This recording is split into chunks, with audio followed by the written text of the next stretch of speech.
I met a traveler from an antique land who said, two vast and trunkless legs of stone stand in the desert. Near them, on the sand, half sunk a shattered visage lies, whose frown and wrinkled lip and sneer of cold command tell that a sculptor well those passions read, which yet survive, stamped on these lifeless things, the hand that mocked them and the heart that fed. And on the pedestal, these words appear. My name is Ozymandias, King of Kings. Look on my works, ye mighty, and despair. Nothing beside remains, round the decay of that colossal wreck, boundless and bare. The lone and level sands stretch far away.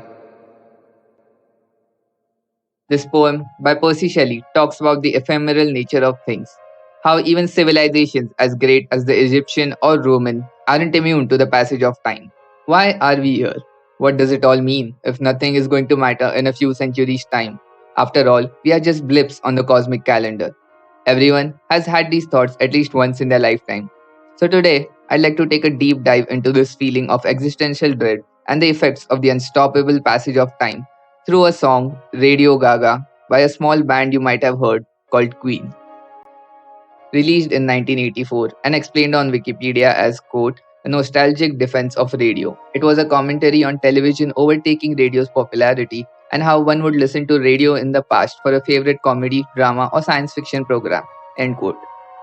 The song first fell on my ears during the phase I was really into Queen and exploring their discography.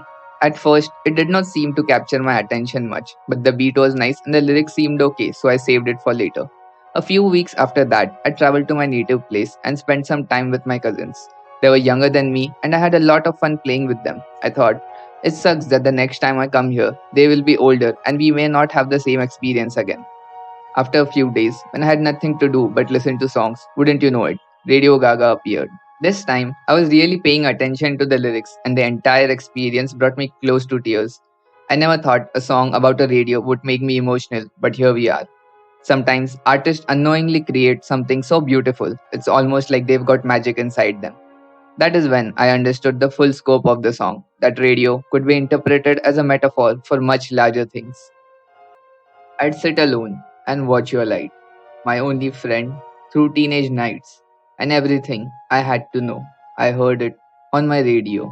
The defining years of our childhood. We barely remember them, but they shape us into who we are as adults. The people we meet and the rhythms we beat. The experiences that we have at home, at school, at college, and everywhere we've been. They all belong only to us. All of these hold sentimental value for us. No one else can go through the same things that we've been through, and similarly, we can never perfectly be in someone else's shoes. You gave them all those old time stars, through wars of worlds invaded by Mars. You made him laugh, you made him cry, you made us feel like we could fly. What got us through the emotional roller coaster that is life so far? It might be a person, like a family member or a friend, or it can be a hobby, art, music, literature. How much do we really give these things credit or even think about on a regular basis? Somewhere, as the years go on, we start losing parts of ourselves because we can no longer remember what made us us. Sometimes we even take some of these things for granted, not acknowledging the crucial role that they played in our development. So don't become some background noise, a backdrop for the girls and boys who just don't know or just don't care and just complain when you're not there. What has become of the things we once held dear? Can anyone except us really comprehend the importance of these things? As time and technology move forward in an age where out with the old and in with the new doesn't just apply to a few things, Freddie pleads the radio to not get lost in the noise. The generation that never required it or spent time with it would never know of its beauty and significance. When our parents tell us about things from their time, we do not understand why they are so proud of them, even though the situation is much better and everything is more convenient now. Would our children react the same way when we tell them about our childhood? We watch the shows, we watch the stars on videos for hours and hours. We hardly need to use our ears.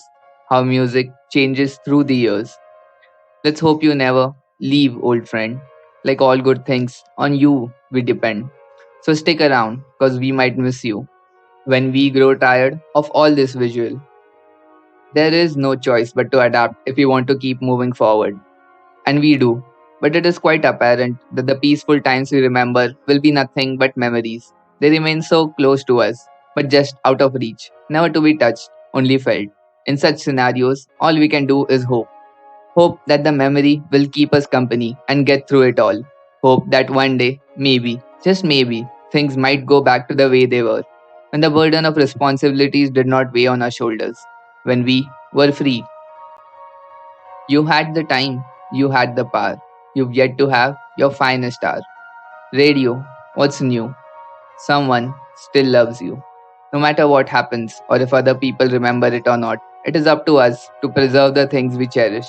I'd like to end this on a quote by Margaret Atwood. Memory is no friend. It can only tell you what you no longer have. Thank you for watching, and if you made it so far, consider subscribing and hitting the bell icon.